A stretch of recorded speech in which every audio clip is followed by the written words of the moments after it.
Ma koliko da je tehnologija napredna, u velikim kompanijama to nije dovoljno da pruži potpunu zaštitu od sajber pretnji. Trud timova za informacionu bezbednost padne u vodu zbog greške jedne osobe, često nenamerne, koje zbog nedovoljnog poznavanja sajber bezbednosti ili nepažnje preti da uruši ceo sistem. Više od 2 godine u Srbiji postoji zakon o informacionoj bezbednosti. Šta nam je doneo? Jesu li veliki sistemi sigurniji? O tome ovoga jutra razgovaram sa Vladicom Tintorom, direktorom RATEL-a. Dobro jutro, dobro nam došli. Dobro jutro. Evo za početak, dakle, šta je najveća opasnost? Da li neko sa strane ili zaista neko, da kažemo, iznutra ili mi sami zbog neke nepažnje ili neznanja? Pa pre nego što odgovorim na to pitanje, prosto da se nadoveže ono što ste rekli, da od 2016. godine imamo zakon o informacionoj bezbednosti. Pre toga nije ova oblast bila regulisana i ono što treba reći da je ovaj zakon donet proaktivno, znači nije da se desio neki veliki incident pa smo onda uradili zakon, već upravo proaktivno je rađeno. Ovaj zakon je između ostalog definisao nadležnost nacionalnog CERT-a koji je dodeljen Regulatornoj agenciji za elektronske komunikacije.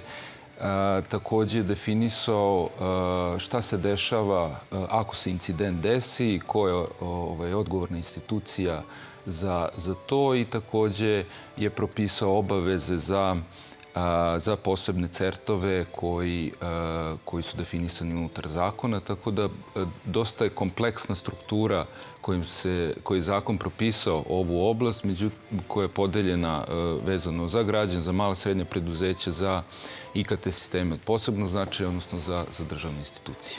Pa sad odgovorimo na ono pitanje kad smo napravili ovaj mali uvod i jesmo se bavili tom temom, naravno mi još od 2016. godine.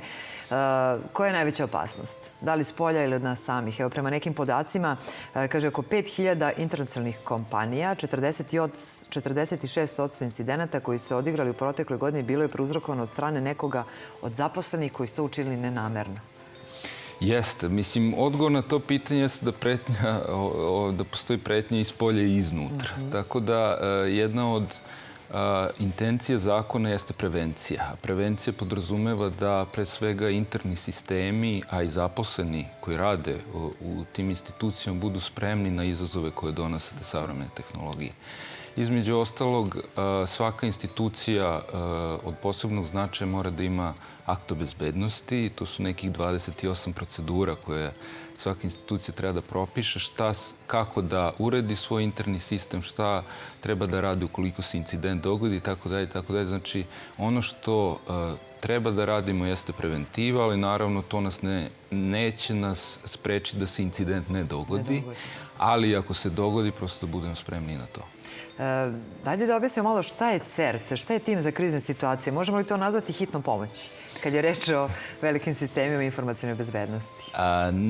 Ne u tom smislu. Znači, prosto da se ne stekne utisak da je to neki tim koji je da izlazi na teren i da rešava problem. Zato i pitamo, moramo da razjasnimo. Znači, mi smo tu da prosto pomognemo savjetodavno institucijama koje imaju problem ili koje misle da mogu da imaju problem. I mi smo tu da radimo promociju generalno informacijne bezbednosti, šta ono građani i mala srednja preduzeća, odnosno velike institucije, treba da rade u smislu preventive. Kad se desi incident, prosto sama institucija treba da bude spremna da odgovori na to, ukoliko ne postoje specijalizovane institucije koje mogu da pomognu kako bi se incident sanirao i da se ne bi, da kažem, širio dalje i više ugrožavao generalno celu. Što onda vi savjetujete osim toga? Šta kažete, na primjer, velikim kompanijama gdje je došlo do incidenta?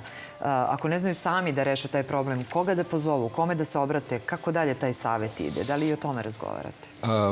Pazite, nacionalni CERT vodi registar posebnih CERT-ova. To su institucije koje ispunjavaju određene kriterijume i prosto oni su sposobljeni da eventualno ukoliko velike organizacije ne umeju mogu da pomognu da se te situacije reše. Također, treba reći da nacionalni CERT ima i onu međunarodnu komponentu, znači da mi komuniciramo sa svim nacionalnim CERT-ovima iz drugih država, jer nije redak slučaj odnosno postoji mogućnost da Srbija bude meta napada iz neke druge zemlje, a takođe moguće i da Srbija bude izvor napada za neku drugu zemlju, tako da i ta međunarodna komunikacija je jako neophodna da bi ceo sistem funkcionisao. Rekli ste, dakle, AKV bezbednost ima 28 mera zaštite. Kad je reč o prevenciji, koliko može da pomogne u minimiziranju eventualne štete? Pa može mnogo da pomogne. Može mnogo da pomogne, pogotovo sami ste pomenuli te slučajeve gde su, na primjer, zaposleni sam izvor nekog incidenta iz neznanja ili iz nepoštovanja procedura. Tako da poštovanje procedura je velika preventiva da se ne dođe do incidenta, a i ako se dođe do incidenta, ukoliko procedure postoje, vrlo lako identifikovati kako je došlo do incidenta i ko je odgovor za to. A što onda u tom slučaju? Pa u slučaju da se desi incident, prosto mi treba da budemo informisani iz dva razloga. Prvo je da bi vodili generalnu statistiku šta se dešava u zemlji, a drugo jeste da ukoliko procenimo da incident je, da kažem, veće karaktera, da možemo brzo da reagujemo i da obavestimo druge institucije da se, kažem, figurativno ne prelije taj incident i širi, da ne napravi još veći problem.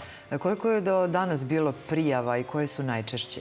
Da li imate tu statistiku već od 2016? Pa pazite, kada govorimo o tome, broj prijava nije velik, što može da stekne pogrešan utisak da nemamo problem. Mislim da je još relativno mlada priča i da treba svi generalno da izgradimo međusobno poverenje, jer vrlo je teško, na primjer, nekoj banci objasniti da neki incident koji se desi unutar njenog sistema treba da podeli sa nekom drugom institucijom. To je onako vrlo osetljiva stvar i prosto svi treba da radimo na tom poverenju da bi te informacije bile deljene po procedurama, znači ne sa ciljem da se to javno objavljuje, već sa ciljem da se radi preventivno i da se spreči dalje ti incidenti da se dešavaju. Koji su najčešći ti, već ih nazvamo incidentima? Šta je najčešće? Možemo neki primer da nam... Pa evo, recimo za građane, ono što je možda najinteresantnije, neka 3 najčešće incidenta. Prvi je phishing, znači kada dobijete mail od nekoga za koga mislite da vam je poznat. Na primjer, mislite da ste dobili mail od vaše banke, međutim, kada pogledate preciznije domen, možda jedno slovo se razlikuje. I u tom mailu se kaže, na primjer, da treba iz bezbednosnih razloga da promenite vaše korisničko ime i lozinku i vi to uradite, a vi ste u stvari odali vašu lozinku nekom trećem licu i automatski to može da izvrši određenu zloupotrebu.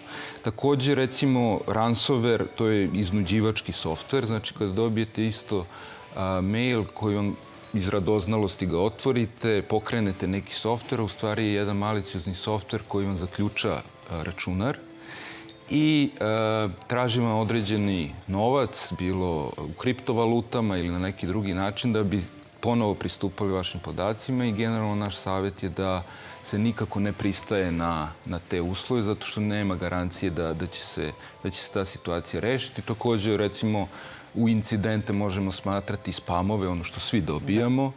Tako da, to je recimo ono čemu su građani možda u ovom trenutku najizloženiji. I na što treba u stvari da obrate pažnju, što jeste negdje i vaš zadatak, naravno da nas upozoravamo na to. Već smo rekli na početku, dakle, potpunog, totalnog zaštitnog sistema nema. Dakle, sistem je ranjiv, znači nema totalne zaštite, ali to možemo da svedemo na najmanju moguću meru da nam se incidenti dešavaju. Sada Nacionalni centar za prevenciju bezbednosti rizika vodi i registar posebnih centara. Šta to znači? To znači da po zakonu informacijne bezbednosti prosto postoje institucije koje moraju da zadovolje određene preduslove i ukoliko to zadovolje, mi ih upišemo u naš registar i oni su praktično osposobljeni da se bave informacijnom bezbednošću i da pružaju te usluge drugim licima. Znači, ukoliko neka institucija proceni da im je previše komplikovano ili previše skupo da interno održavaju, odnosno da vode računa o svojoj informacijnoj bezbednosti, mogu da ga angažuju te institucije koje su, po znacima navoda, sertifikovane sa naše strane da time mogu da se bave, čime dajemo dodatnu mogućnost da se podigne nivo bezbednosti. I za kraj, vaša opšta preporuka za sve one koji gledaju jutarnji program i informacija da sve potrebne informacije mogu da nađu na internet stranici, je li tako? Jeste. Znači, mi smo od kraja prošle godine pustili posebnu web stranicu cer.rs gde mogu između ostalog da se i prijavi incident, ali da se nađu sve preporuke i najnovije obaveštenja vezano iz ove oblasti. I opšta preporuka za sve gledalce? Opšta preporuka je da redovno ažuriraju svoj softver, da rade rezervne kopije ukoliko se i desi neki incident i da se trude da njihove lozinke budu, po znacima navoda, što složenije. Znači, preko 9 karaktera, velika i mala slova, cifre, interpunkcijski znaci. To je ono što se preporučuje da bi što bezbednije bilo, ukoliko naravno građani mogu da zapamte to.